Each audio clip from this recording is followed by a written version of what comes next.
Mr. Kanaya Kumar. Hello. Jai Shri Ram. I want you to at least say once Jai Hind, if you please.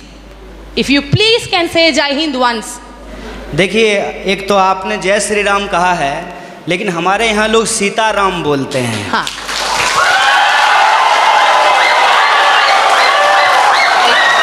Sitaram.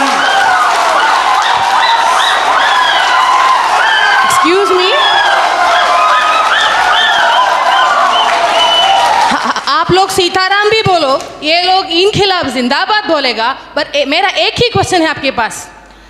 Dear sir, a few minutes before you have मैं आपके दूसरे सवाल का जवाब दे देता हूँ। नहीं, मुझे नहीं चाहिए आपका जवाब। ये सीताराम जय श्री राम का कोई फर्क कोई पड़ता है तो मेरा जवाब की जवाब नहीं। And one small question, sir. You were saying about emotional politics regarding people thinking emotionally you are strong, so emotionally masses control. Yes, sir, we are emotional people. Why don't you stand for one nation? Why don't you stand for one student power? Why don't you represent one? Why don't you represent one India? Why don't you represent one unity? आपका जो सवाल है कि आप एक का समर्थन क्यों नहीं करते हैं, देखिए बात यह है कि मेरी पैदाइश ही दो लोगों के मिलने से हुई है। मेरे माँ बाप की शादी नहीं होती तो हम पैदा नहीं होते।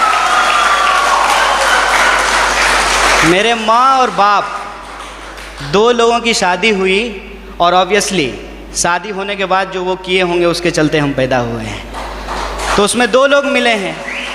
रही बात कि वन नेशन का क्यों नहीं सपोर्ट करते हैं, तो नेशन तो वन ही है, भारत एक है, इसमें कोई डाउट नहीं है। लेकिन इस एक भारत को रिप्रेजेंट करने वाला जो एक संविधान है उसमें 300 से ज़्यादा आर्टिकल हैं, मोर देन 300 आर्टिकल्स हैं उस एक कॉन्स्टिट्यूशन में।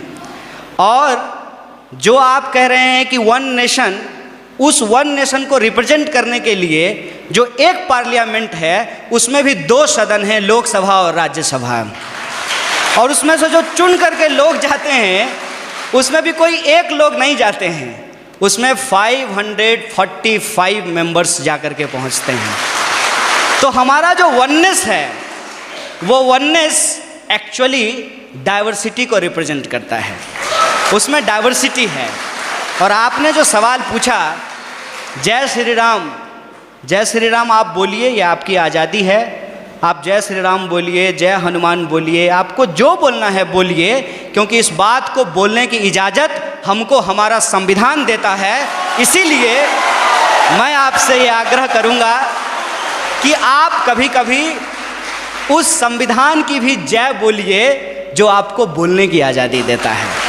और रही बात मेरी, तो मैं आपको बता दूं, मेरा तो जन्म ही मिथिला में हुआ है। मेरा जो घर है वो घर जिस डिस्ट्रिक्ट से मैं आता हूँ उसका नाम बेगूसराय है और वो मिथिला में होता है। अगर आप मेरे यहाँ आएंगे तो आपको बड़ी आश्चर्य लगेगी।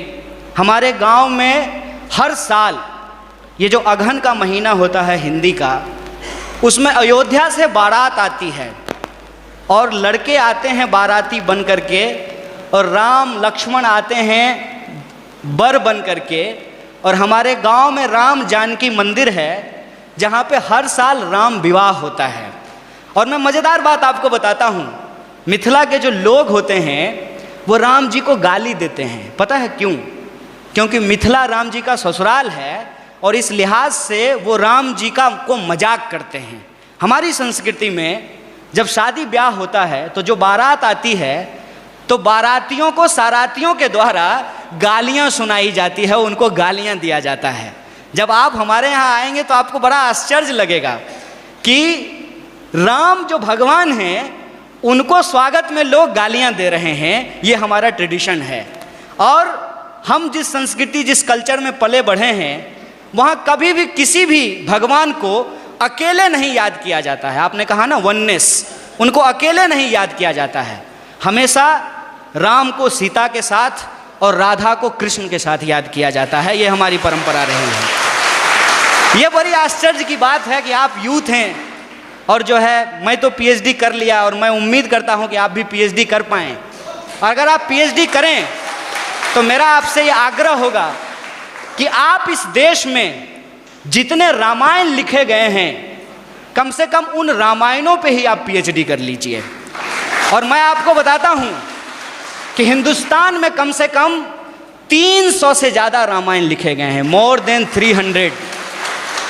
और मैं एक बार हिमाचल गया था। हिमाचल में त्रिलोकनाथ की मंदिर है। मैं आपको कहता हूं इस देश को घूमिए, यह देश इतना शानदार है कि आप इसकी कल्पना नहीं कर सकते हैं। और आपको कई बार अपने आप को छोटा और तुच्छ महसूस होगा कि हम कितना तुच्छ हैं इस देश के सामने।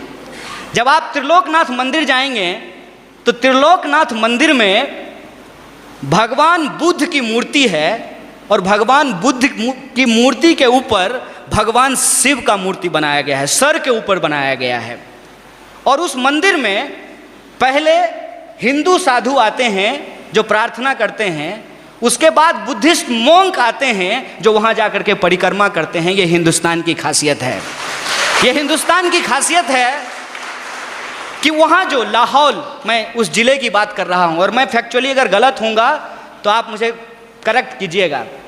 लाहौल ज़िले में जहाँ ये मंदिर है, वहाँ की जो भाषा है लाहौली, वहाँ का जो रामायण है जो लाहौली भाषा में लिखी गई है, उस रामायण में सीता का अपहरण रावण नहीं करते हैं, बल्कि रावण सीता के पिताजी हैं। उस रामायण के हिसाब से सीता एक्चुअली रावण की बेटी है लाहौली रामायण के हिसाब से, और राम ने प्रेम विवाह करके सीता से शादी कर ली, इसलिए रावण और राम का युद्ध होता है। ये हिंदुस्तान की खासियत है। देखिए, आई डोंट नो कि आपको किसने और क्यों दिमाग में इन चीज़ों को डाला है, लेकिन मैं आपको कहता हूँ कि इस देश में जो लोग पैदा हुए हैं उनके लिए इससे ज़्यादा गौरव की बात नहीं हो सकती है। अगर आप हिमाचल जाएंगे तो आपको महसूस होगा कि आप स्विट्ज़रलैंड में हैं, और अगर आप मैंगलोर और गोवा के बीच पे सोएंगे तो आपको लगेगा जैसे मियामी के बीच पे लेटे हुए हैं। अगर आप इस देश के मैदानों में घूमेंगे तो आपको लगेगा कि ये अमेरिका के उस ग्रीन मैदान से भी ज़्यादा बड़ा मैदान है। अगर आप दक्षिण के पठारों में घूमेंगे तो इसकी अपनी एक खास बात है। अगर आप छोटा नागपुर के पठारों में घूमेंगे तो वह खनिज संसाधनों से भरा हुआ है। मैं आपसे यही कहना चाहता हूँ, आपका देश आपका है, जैसे आपकी माँ आपकी है, और आप अपनी माँ से यदि प्यार करते हैं तो ये आपका निजी मामला है। लेकिन जब आप रोड पे चल रहे हों, कोई आए, कोई भी रंग का झंडा लेकर के और कोई भी नारा लगा करके, चाहे वो इनकलाब जिंदाबाद बोले या जय श्री राम बोले, वो नारा लगा करके, वो झंडा दिखा करके आपसे कहे कि तुम अपनी माँ से प्यार करते हो, जरा करके दिखाओ, तो आपका क्या जवाब होगा? यह देश हमारा है, इस देश से हम प्यार करते हैं, और हमारे लिए, इस बात को याद कीजिएगा,